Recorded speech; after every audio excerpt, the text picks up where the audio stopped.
Welcome back to Energyscapes, Ocean and Space.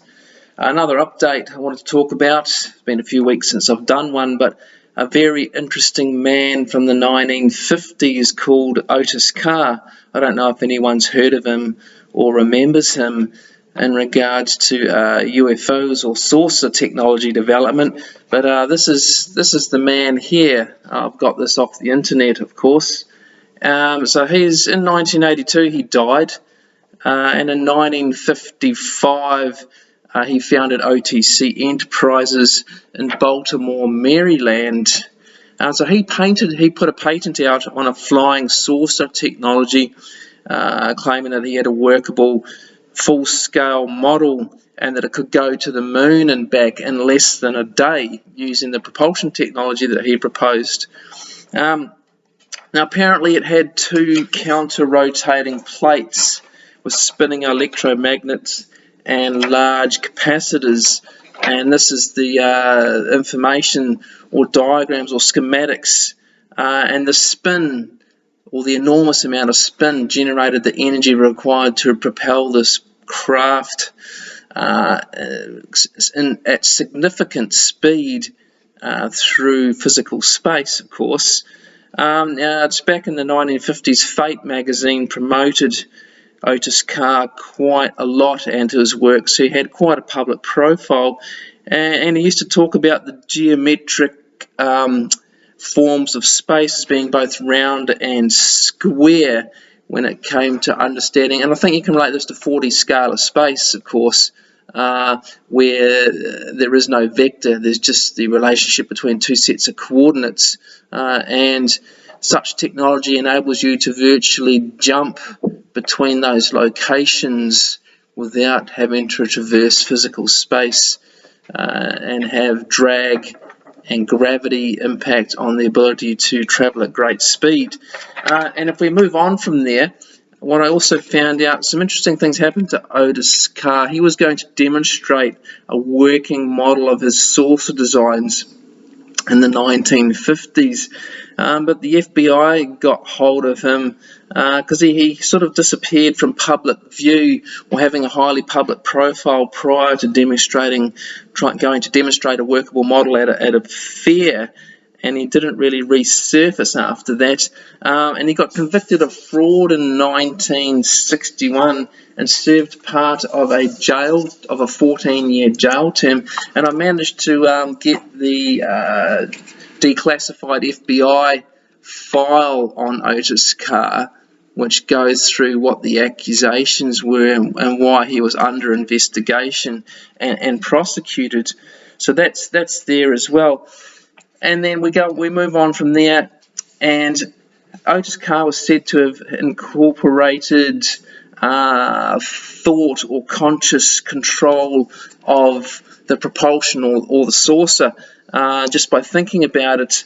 So he was linking somatic control systems with consciousness to control the saucer or its flight characteristics and where it was going, supposedly. So there's no conclusive evidence that that was the case. But I wanted to bring you back to, finally, this paper came out in 2021 by Julio Gobbi, which is called Carr Technology. Now in here he goes into detailed explanation of the mechanics, physics and equations of Otis Carr's work.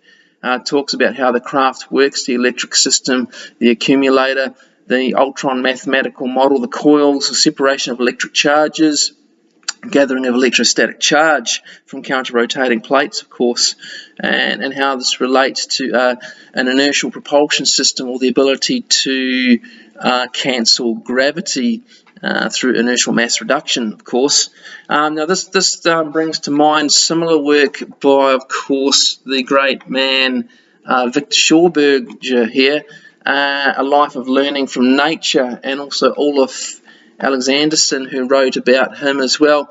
Now he supposedly built a saucer for Himmler in World War II using implosion technology, and similar thoughts about vortices, spin, and or ionization or stripping of atoms and subatomic particles, or subatomic particles from atoms, and generating a polarized energy field that also results in an inertial mass reduction. So you've got both of these people back then through the late 40s and 50s with this source of technology. Burgess supposedly showed that his worked and had a working model, and then is meant to have gone on to the United States after the war and signed away his intellectual property rights, of course. And it makes me wonder if Otis Carr ended up in the same situation, having disappeared from public life, and his technology was taken from him as well. So what I'm trying to get at here is that this so-called UFO, we really should stop calling these UFOs, guys. They're not unidentified. They're identified flying objects. God, they've been around since the 50s, and people have been working on them and supposedly had working models. And as I said previously, all roads also point back to what the SS were up to during and after World War II as well, with this flying disc technology and the Haunebu and Andromeda craft. So there's another whole set of evidence, and I've got the books on that as well from David Childress. So let's stop calling these UFOs. There is so much evidence out there now that this technology exists, and it I would say works, and it's just tied up in the military-industrial complex, and is coveted technology that will enable us to step out or step off into space quite easily, if not having been done already, of course, and that has been hinted at or alluded to as well.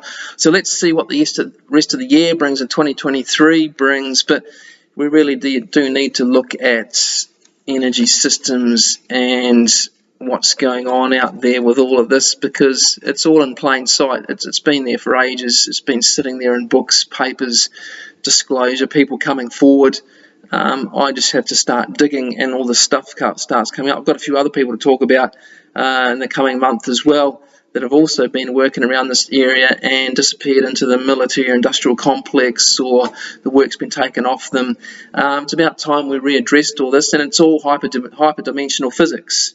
You know, the old Einstein and Newtonian physics has taken control of all of this, and the hyperdimensional physics fell into the background. We only have to look at Maxwell and Maxwell's original equations for 4D scalar space, linking electrical systems to that, and its hijacking by Heaviside to keep us in the 3D physical space of electronics and electricity, of course.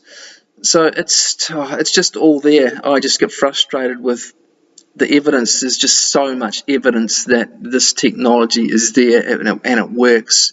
So let's keep having this conversation, and I'm sure if it's tied up in patents and technology now and it can be licensed, there's no reason why we can't just take a step back and unlearn publicly all the physics that has been taught, and realise that FTL is highly possible with gravitational waves, torsion fields, and this technology combined and reaching the stars. I'll leave it at that for now. I could go on for ages, and we will talk soon.